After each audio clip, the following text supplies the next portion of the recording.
Hey, what's up, everybody? We're here at Owen Field. Man, what a game. 73-0 Oklahoma opens the 2023 college football season. Year 2 of the Brent Venables eras has begun with a thunderclap. 73-0 over Arkansas State. Man, so much to talk about today, so much to get to. We'll try to get it all in here at AllSooners. I want to start with the obvious. They spent the entire offseason and the preseason and the spring season and the weight room season talking about being better on third down. How do we be better on third down was the question. Brent Venables got asked a lot, probably by his players, certainly by the media. The question is, how were they better on third down? Ryan, they were significantly better against Arkansas State today on both offense and defense. Yeah, let's start with the offense. 11 of 14, that's what they finished. The first third down they did not convert officially after the face mask was the last third down for Oklahoma's offense of the first half. So it was steady, and it didn't really matter, John, whether it was a 3rd and 4 and Drake Stoops was hit for a 14-yard gain. There was no Dylan Gabriel missed anybody on third down today, whether it was leaving it to those guys up front. And I asked Dylan Gabriel, I noticed something during the game, it seemed like Oklahoma slowed the tempo down a bit right before those third downs. Yep. And I asked Dylan Gabriel about that, and he said basically they're not about tempo. It's about controlling the game and controlling how they want to play. Oklahoma did that today, and you saw that offensively on the defensive side of the football. All that depth, everything, it panned out as they held a pretty poor Arkansas State offense to 2 of 12 on third down. There was one big play, a 42-yard, I believe, catch that Brent Venables said was basically a mental bust in the postgame press conference. But you saw a really consistent level of play, a really consistent level of physicality that Brent Venables liked that he didn't necessarily see from this team a year ago. Yeah, 642 yards for the Oklahoma offense, 208 for the Arkansas State offense. So you saw a real disparity in talent. I'm not going to say coaching, not yet, but just across the board. It was boot. It was the heel of the boot to Arkansas State's face. Basically, it was pretty rough. And one of those reasons that Oklahoma's offense was so efficient, so effective on third down, you saw a lot of Drake Stoops catches, as Ryan mentioned, and so on and so forth. Gavin Freeman, I think, had a big one as well, was because of the play of the wide receivers, Randall. Yeah, I mean, we kind of talked about it all offseason. This wide receiver room is a real question mark, on the Oklahoma offense. They don't have a lot of guys who have, production, and they don't have a lot of guys who have production at Oklahoma. But that didn't seem to be a problem today. We saw Andrell Anthony, a guy who, playing his first career game in Oklahoma, getting in the starting lineup. Not only did he make a huge catch, a long catch on the first drive of the game, but he had countless pass interference penalties that could have been touchdowns or deep gains after that. So if you add up those penalty yards, he was a big-time player for the Sooners today. Obviously, we saw Gavin Freeman catch a touchdown, 82-yard punt return touchdown. We heard about him all summer, so should we really be surprised that he's playing this well? And then, some other names, you mentioned Drake Stoops. He caught the first touchdown of the game. Jaden Gibson made 2 incredible catches, one in the back of the end zone and one that got him down on about the 1-yard line.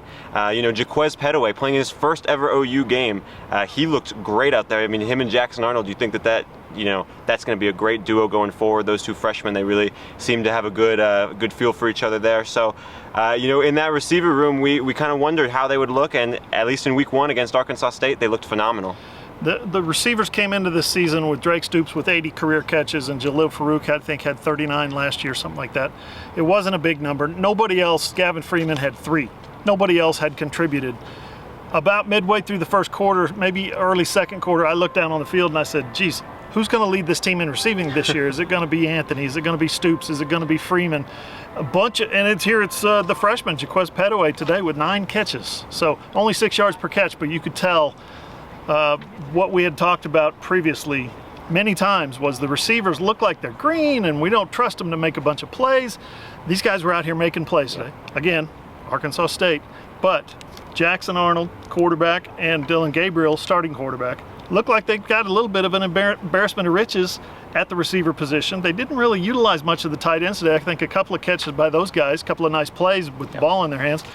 But the quarterbacks were phenomenal today. Well-oiled machine through the air. 19 of 22 for Dylan Gabriel, 11 of 11 for Jackson Arnold. 11 of 11. In case you're keeping score at home, that is 3 balls hitting the turf, nothing else. A couple of touchdowns through the air for Gabriel, 1 for Arnold, both getting 1 on the ground. And for I know everyone was excited to see Jackson Arnold, and he looked as comfortable as could be.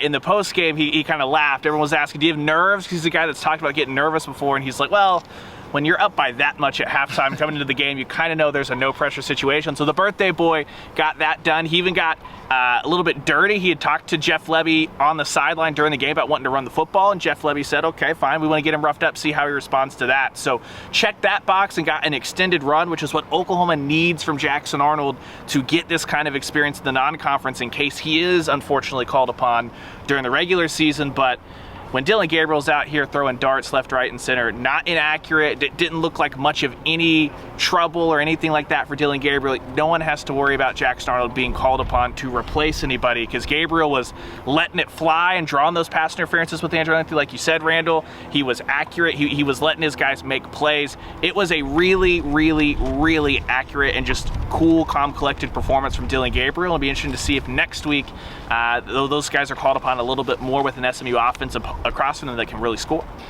You know, you look at one of the reasons that they're 30 of 33 passing the football. There was no pressure on the Oklahoma quarterbacks. The offensive line, I thought, did a great job.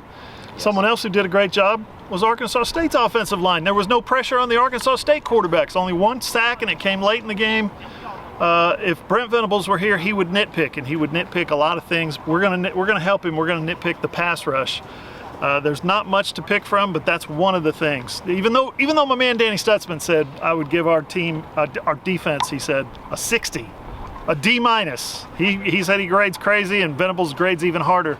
But that pass rush was a little bit lacking today. Tell us why. Yeah, Brent Venables said in the post-game press conference that he wasn't too worried about the pass rush. I think his exact quote was, you guys didn't get to see it, but those guys are doing well. Something to that effect. But he did say that Arkansas State was keeping in 8 a lot to use max protection, really make sure that Oklahoma defensive line couldn't get after their quarterback. And I mean, even despite that max protection, even despite all that, the lack of pressure that OU's defensive line we thought might be able to penetrate, but they weren't able to.